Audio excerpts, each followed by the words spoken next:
In verse 32 of Mark chapter 11, 27 through 33, Mark tells us that the Sanhedrin answered Jesus in part based on a fear of people.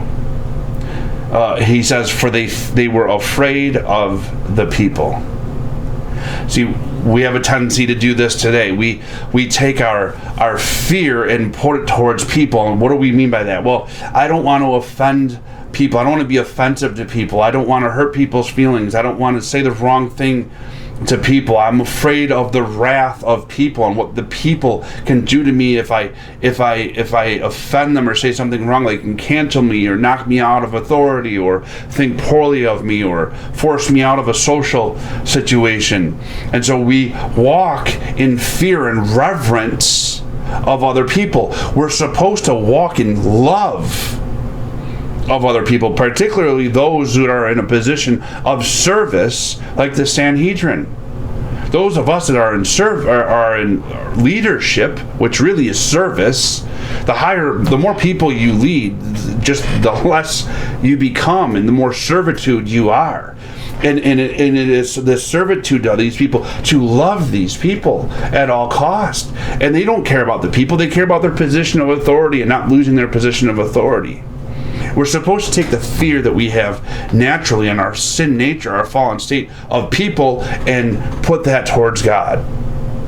Again, to fear God, not to be afraid of God, but to fear Him, to have reverence for God, to be concerned about His opinion of us, to be concerned about not being offensive to God first, to uphold truth and spiritual principle, and to impart that into the lives of the people that He has placed us in a position of service to, in love, to not care so much not whether they think about us, but to be so consumed about what God thinks, and to imparting that in them in love, to loving those people. Loving the people is greater than trying to save the people's opinion of ourselves.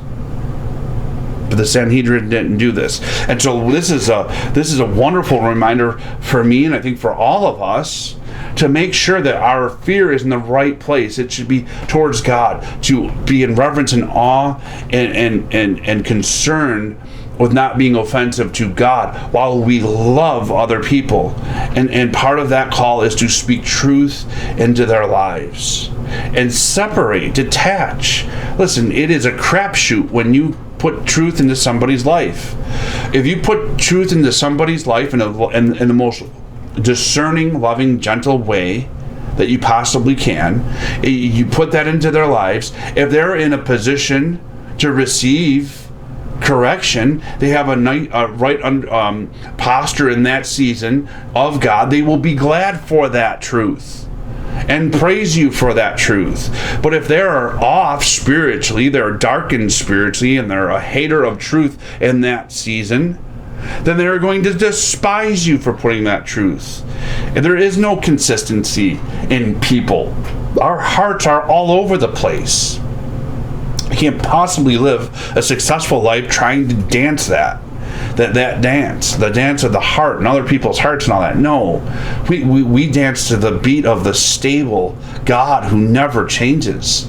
It has laid down truth and principle that is unshakable, that does not change, so that we always know where we are. And we impart that because we're called to impart that. We're called to love people, whether they're going to receive that well and praise us or receive it poorly and to think very lowly of us is none of our concern, because we know that we're doing what God has called us to do, and we're pleasing to God just by loving, truly loving other people, not fearing them, not wanting to get something out of them, but by loving them and presenting them with truth.